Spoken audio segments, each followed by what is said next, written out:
capacity. The Federal Bureau of Investigation has determined Colonial's network was infected by ransomware, and it's a criminal act, obviously.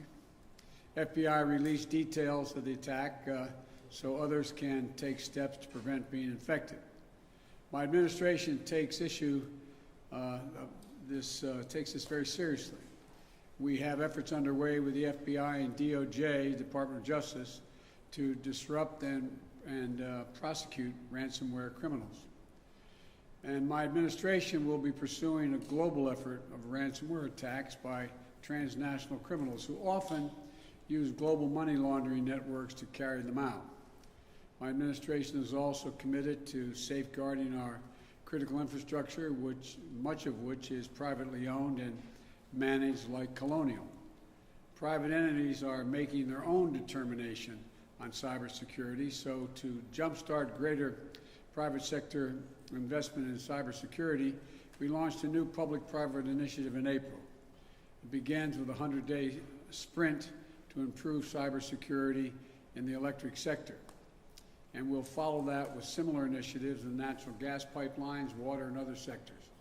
In addition to companies stepping up, we need to invest to safeguard our critical infrastructure. That's one of the many things my American Jobs Plan is designed to do. I also want to update the people on the progress that we've made in our recovery and the next steps that we're going to be taking. As we learned Friday, the economy created 266,000 jobs in April. In fact, altogether, since the time we took office, we've created more than 1.5 million jobs in the country. It's the most jobs created in the first 100 days of any president on record, more than 3 times the solid job creation that President Carter saw in his first 100 days, and more than 6 times what President Reagan saw. In the 3 months before I got here, our country was creating roughly 60,000 jobs a month. In the 3 months since we've gotten here, we've been creating on average 500,000 jobs per month. In the first quarter, our economy grew at 6.4% rate, outpacing the growth we're seeing from our friends in the Eurozone. Because of the American Rescue Plan, forecasters are projecting we'll see the fastest economic growth in nearly 40 years in the months to come. We're moving in the right direction. So let's be clear, our economic plan is working. I never said, and no serious analyst ever suggested, that climbing out of the deep, deep hole our economy was in would be simple, easy, immediate, or perfectly steady. Remember, 22 million Americans lost their jobs in this pandemic. So, some months will exceed expectations, others will fall short. The question is, what is the trend line? Are we headed in the right direction? Are we taking the right steps to keep it going? And the answer clearly is yes. I also want to offer a bit more detail on the month's jobs numbers in particular. These monthly reports are a snapshot, as you all know. They take 1 week, a moment in time. Since this snapshot was taken around the week of April the 12th, since then, COVID-19 counts are down by more than 40% since then. And vaccination rates among working-age Americans has roughly doubled since then. This survey was taken before every adult was eligible to be vaccinated. So back then, 18% of working-age adults were fully vaccinated. Today, if it were taken, 34% are fully vaccinated. No wonder things in America feel better today than they did back when the survey was taken. With that context, here are the steps we're going to be taking to maintain our progress. First, today we're opening a portal for state and local governments to apply for the first funds from the American Rescue Plan.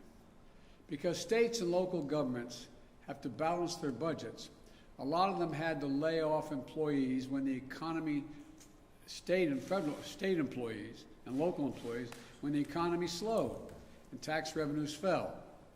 We're talking about 1.3 million state and local employees out of work. Now the money we're going to be distributing now, is going to make it possible for an awful lot of educators, first responders, sanitation workers to go back to work. Second, this is a year-long program. Second, we're delivering assistance to tens of thousands of restaurants and bars across the country. Today, we're sending out the first relief checks to 16,000 hard-hit restaurants with help for many more to follow. A lot more people are going to be employed. Third, the employers bring back laid-off workers. To help them do that, we're going to remind them that there is some programs they can take advantage of. For example, employers can hire back their laid-off workers part-time without those workers having to give up all their unemployment benefits. Here's another example. In the American Rescue Plan, we expanded a tax incentive called Employee Retention Tax Credit. This can provide a recovering small or medium-sized business a direct credit for each worker they keep on or a job that they rehire. Fourth, we're going to provide real help for people struggling with the challenge of childcare, which is making it hard for many parents who need to work, especially women, to get back to work. During this crisis, thousands of child care providers and centers were forced to close because they couldn't make ends meet with fewer students and higher costs to keep them safe. As a result, parents lost the support system they depended on for child care, and tens of thousands of child care workers lost their jobs. In fact, there are 150,000 fewer child care jobs now than there were pre-pandemic. The American Rescue Plan has already allocated funds to states to address the immediate challenge to our economy and of too few child care operations. This is the largest investment in child care since World War II. Today, my administration is releasing guidance to states to help get the funds they need out the door as quickly as possible to allow dramatic expansion and availability of child care in this country. With these funds, states can help hundreds of thousands of providers reopen and stay open and provide safe and healthy learning environments for more than 5 million children. These funds will also allow states to provide over 800,000 families with subsidies to pay for child care. Simply put, it's going to help working parents get back to work. This one-time investment is a real answer to a real problem our economy is facing right now. Well, look, fifth thing we're going to do, we're going to make it clear that anyone collecting unemployment who is offered a suitable job must take the job or lose their unemployment benefits. There are a few COVID-19 related exceptions so that people aren't forced to choose between their basic safety and a paycheck, but otherwise, that's the law.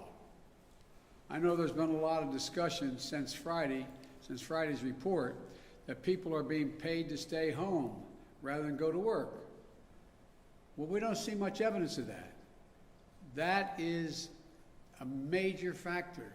We don't see that, look, it's easy to say the line has been, because of the generous unemployment benefits, that it's a major factor in labor shortages. Americans want to work. Americans want to work. As my dad used to say, a job's about a lot more than a paycheck. It's about your dignity, your place in the community, being able to look your kid in the eye and say everything's going to be okay. I think the people who claim Americans won't work, even if they find a good and fair opportunity, underestimate the American people. So we'll insist that the law is followed with respect to benefits, but we're not going to turn our backs on our fellow Americans. 22 million people lost their jobs in this pandemic through no fault of their own. They lost their jobs to a virus and to a government that bungled its response to the crisis and fail to protect them. We still have 8 million fewer jobs than we did when the pandemic started. And for many of those folks, unemployment benefits are a lifeline. No one should be allowed to game the system, and we'll insist the law is followed, but let's not take our eye off the ball. Families who are just trying to put food on the table, keep a roof over their head, they aren't the problem. We need to stay focused on the real problems in front of us, beating this pandemic and creating jobs. Again, the law is clear. If you're receiving unemployment benefits and you're offered a suitable job, you can't refuse that job and just keep getting the unemployment benefits.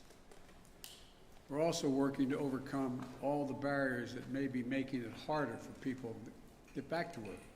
Child care, getting vaccinated, getting schools open. We're making progress on all these things.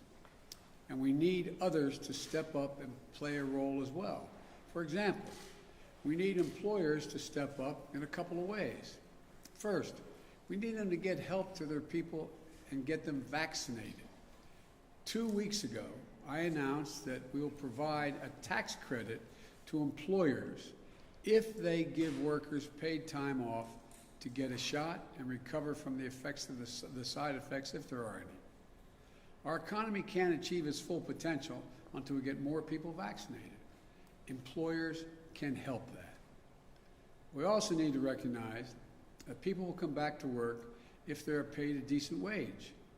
The last Congress, before I became president, gave businesses over $1.4 trillion in COVID relief.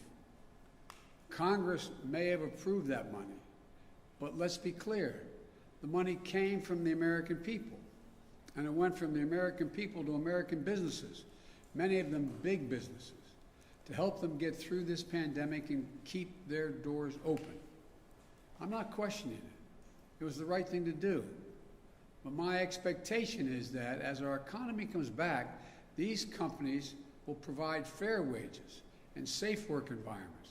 And if they do, they'll find plenty of workers. And we're all going to come out of this together better than before. So we need to stay focused on creating jobs and beating this pandemic today and building back better for tomorrow. The American Rescue Plan is just that, a rescue plan. It's to get us out of the crisis and back on track, but it's not nearly enough.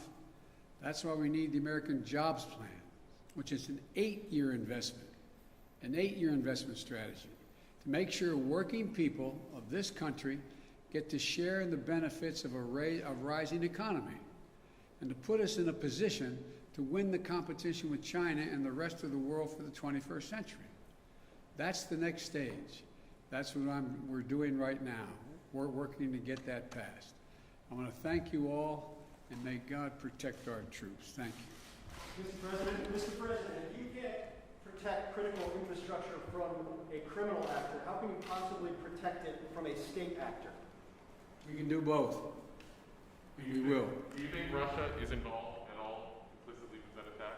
I'm going to have a conference. I'm going to be meeting with President Putin, and so far there is no evidence based on from our intelligence people that Russia is involved, although there's evidence that the actors, ransomware, is in Russia.